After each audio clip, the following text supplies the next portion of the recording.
माननीय chief secretary Shri Meena से मिला और उन्हें एक ज्ञापन दिया गया जिसमें ये बताया गया है कि छात्रों की क्या मांगे रही हैं और उसके समर्थन में जो प्रशांत किशोर जी आमरण अनशन पर बैठे थे उनकी हालत दिन पर दिन बिगड़ती जा रही है और डॉक्टरों की ये सलाह है कि उन पर अगर जल्दी आप थोड़ा सा पीछे ध्यान नहीं दिया गया तो हालत और बिगड़ सकती है। हमने अपने ज्ञापन में चीफ सेक्रेटरी महोदय से ये कहा है कि जल्दी से जल्दी छात्रों की मांगों पर विचार किया जाए और उनके एक शिष्टमंडल को मुख्यमंत्री से मिलवाने की कोशिश की जाए। अगर ऐसा हुआ तो इस अनशन पर प्रशांत किशोर जी विचार करेंगे और अगर देर हुई तो उसके कॉन्सिक्वेंसेस बहुत गंभीर हो सकते हैं। धन्यवाद। एक चीज जेडीयू ने कहा है प्रशांत किशोर जो हैं वो फर्जीवाड़ा किए हैं, इस पर आपकी पार्टी क्या कहेगी? सर, जो उनकी वैनिटी वैन पकड़ी गई है उसकी परिवहन विभाग ने जांच कराई है, तो रजिस्ट्रेशन से लेकर चेजिस समर तक में गड़बड़ी पाई गई, इस पर क्या कहेंगे, ये पूछना चाह रहे हैं। और किसी को कोई एलिगेशन के बारे में बोलना है? मुख्य सचिव क्या बोले? ये जेडीयू का आरोप है। पहले आरोपों के बारे में बात हो रही, किसी और का कोई आरोप है क्या? यही है सर, परिवहन। अच्छा, तो जो लोग ये आरोप लगा रहे हैं उनसे केवल आप इतना कहिए कि आरोप प्रत्यारोप लगाने के बदले जरा वो छात्रों की मांगों को लेकर जिस तरह का सत्याग्रह किया जा रहा है वो करके दिखाएं। अगर वो ये सत्याग्रह करके दिखा देते हैं तो हम उनकी सारी बातों को मानने के लिए तैयार होंगे। एक और एफआईआर दर्ज कर ली गई है सर, कोर्ट परिसर में हंगामा करने और जबरन पुलिस जीप पर बैठकर मीडिया को संबोधित करने के मामले में। आप वहाँ पे जो कंसर्न वीडियोस हैं जरा उनको देखिए, आपको खुद ही पता चल जाएगा कि प्रशांत किशोर जी वहाँ अपने समर्थकों से पुलिस को बचाने के लिए भरसक प्रयत्न कर रहे थे और उन्होंने जो कुछ भी किया उसके वहाँ के पुलिस अधिकारियों ने भी बहुत सराहना की है। तो उन पर इस तरह के लांछन लगाना गलत है और हमें लगता है कि सरकार अगर इसका सही विश्लेषण करे तो उन्हें भी सच्चाई का पता चल जाएगा। पुलिस वाले की हाथ टूट गई है। धक्का मुक्की में तो कुछ भी हो सकता है और उसमें प्रशांत किशोर जी की गलती कहाँ तक मानी जाएगी ये तो आप जानिए, आप समझ सकते हैं। लेकिन जो रोल प्रशांत किशोर जी का रहा है उसके बारे में आप लोग ज़रा ध्यान दीजिए जब आपके पास वो वीडियो पहुंच जाए। सर, री-एग्जाम ही तो मांग है ना आप लोग की, मांग है री-एग्जाम। जी हाँ सर, आप मिलने गए, क्या बात हुई, क्या बोले? वो तो हमने बता दिया आपको कि हमने उन्हें सारे सिचुएशन के बारे में कहा और ये भी बताया कि छात्रों की मांगें क्या हैं और किन कारणों से प्रशांत किशोर जी को सत्याग्रह पर बैठना पड़ा। आमरण अनशन के कारण उनकी जो तबीयत बिगड़ी है उसको ध्यान देने की ज़रूरत है, उस पर जल्दी कार्रवाई करने की ज़रूरत है। क्योंकि जो डॉक्टर्स हैं उनकी देखभाल कर रहे हैं उनका भी कहना है कि उनकी हालत बहुत जल्दी बिगड़ सकती है और उसका संज्ञान लेना ज़रूरी है। क्या बोले चीफ सेक्रेटरी सर? उन्होंने कहा कि उनको ये मिल चुका है, उनके संज्ञान में हमने ये बातें दी हैं और इस पर कार्यवाही करने की वो जल्दी से जल्दी कोशिश करेंगे। हम लोगों ने अपने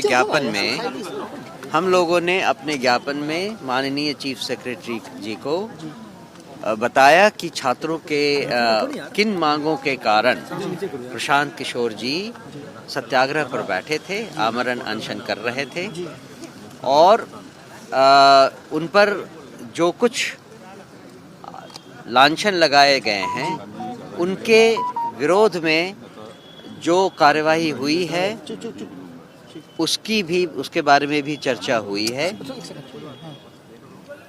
ये भी कहा गया है कि पिछले 6 दिनों के अनशन के कारण प्रशांत किशोर जी की तबीयत बिगड़ती जा रही है।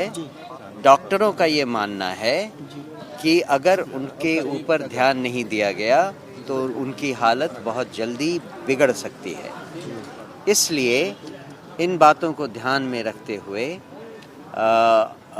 छात्रों की मांगों को का संज्ञान लिया जाए और उनके एक 5 सदस्यीय शिष्टमंडल से माननीय मुख्यमंत्री की मुलाकात करवाई जाए, जिससे कि आगे की कार्यवाही सरल हो सके। क्या आश्वासन मिला चीफ सेक्रेटरी से? उन्होंने कहा कि आपका ज्ञापन हमने देखा है, हम इस बात को लेकर बात करते हैं और आपको जल्दी से जल्दी इस पर बताया जाए। इसके पहले भी मुलाकात हुई थी, लेकिन उसमें भी कुछ मिला नहीं। नतीजा ये हुआ कि प्रशांत जी को हंगर स्ट्राइक पे जाना पड़ा। पिछली बार की बात जब आप कर रहे हैं तो वो लगभग 9 दिन पहले की बात है। समय बदल गया है, हालात बदल गए हैं, तो पिछली बार जो हुआ उससे मुझे लगता है कि इस बार नतीजे कुछ और आए। ना तब सरकार ने सरेंडर किया था, और अगर अब भी सरकार सरेंडर नहीं करती है तो आगे क्या?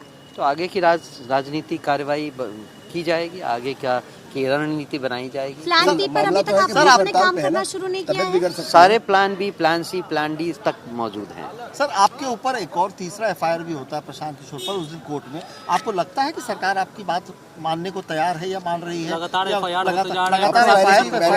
बुरे फंसते हुए नजर आ रहे हैं प्रशांत किशोर।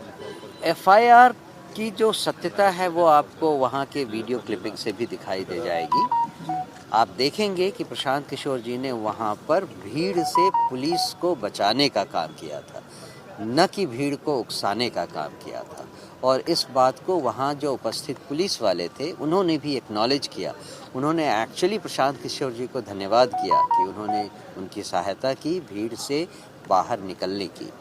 तो जो एफआईआर है वो तो तथ्यहीन है और एक जांच होने पर उसका तथ्य सामने आ जाए। ये वैनिटी वैन को लेकर जो परिवहन विभाग ने नोटिस जारी किया वो क्या है? इसमें कि बहुत सारे कागजात को लेकर बहुत तरह के एलिगेशंस लगाए जा रहे हैं, लेकिन जो एलिगेशंस लगाए जा रहे हैं उसके बारे में हमें केवल इतना ही कहना है कि जो कार्य सत्याग्रह के तरीके से प्रशांत किशोर जी छात्रों के बीच रहकर खुले आसमान के नीचे कर रहे थे, वो कोई और करके दिखा दे और अपना जो राजनीतिक एडवांटेज लेना है वो ले सके तो ले लें। लेकिन जो कुछ किया गया है सत्याग्रह के तौर पर आमरण अनशन के रूप में, उसमें कहीं किसी भी तरह की कमी आगे भी नहीं होगी। अच्छा, पटना डीएम को लेकर भी कोई बातचीत हुई है? पटना डीएम है, री एग्जाम तो एक उन 5 मांगों में से एक मांग थी जो ज्ञापन का हिस्सा है। अच्छा, ये पटना डीएम उन्होंने रिलीज भी जारी किया, उसमें कहा कि 25,000 रुपया फाइन देकर प्रशांत किशोर छूटे हैं। उन्होंने रिलीज जारी किया पटना डीएम ने। मुचलका होता है वो तो नॉर्मल ऑर्डर यही है कि उन्होंने किसी कंडीशन को मानने से इनकार कर दिया और माननीय कोर्ट को भी ये मानना पड़ा। क्या Prashant Kishor still on hunger strike hospital? जी, he is still on hunger strike. Next उनका क्या होगा? उन्होंने कहा था कि मैं मीटिंग करूंगा और नेक्स्ट प्लेस डिसाइड होगा। When is that going to happen? It's going to happen very soon. You will come to hear of it very very soon. you approaching the court as told by Mr. Giri yesterday? Yes, we are processing all the papers and it will be done very very quickly. JDU MLC है नीरज कुमार, उन्होंने साफ साफ कह दिया कि प्रशांत किशोर चेहरा चमकाना चाहते हैं। थाने से ही उनको बेल मिल रही थी तो कोर्ट जाने की कोई जरूरत नहीं थी। चेहरा चमकाना चाह रहे हैं प्रशांत किशोर। जो कुछ प्रशांत किशोर कर रहे हैं वैसा कोई और करके दिखा दे, फिर वो अपना चेहरा चमका लें। अगर चेहरा ही चमकाना है और उनको चेहरे चमकाने से ही इंटरेस्ट है तो वो अपना चेहरा चमका लें। जो प्रशांत किशोर जी ने किया वो करके दिखा दे। क्या उनको बेल मिला था थाने से? सर जी, मिल गया था। तो फिर कोर्ट क्यों? और जाने की जरूरत क्या पड़ी थी? ओ सॉरी, थाने से तो कोई बेल मिला, थाने पुलिस ने एक्चुअली उस स्टेप को ओवरलुक कर दिया, पता नहीं किन कारणों से, लेकिन उन्होंने इस स्टेप को ओवरलुक कर दिया। उन्होंने यहाँ थाने में कोई अप्लाई ही नहीं किया बेल के लिए। और इस बात को लेकर माननीय कोर्ट ने भी इन्होंने लताड़ा। उन्होंने पुलिस से कहा कि आप अपना काम भी अगर ठीक से नहीं कर सकते तो आप किस तरह से रखवाली करेंगे जनता की।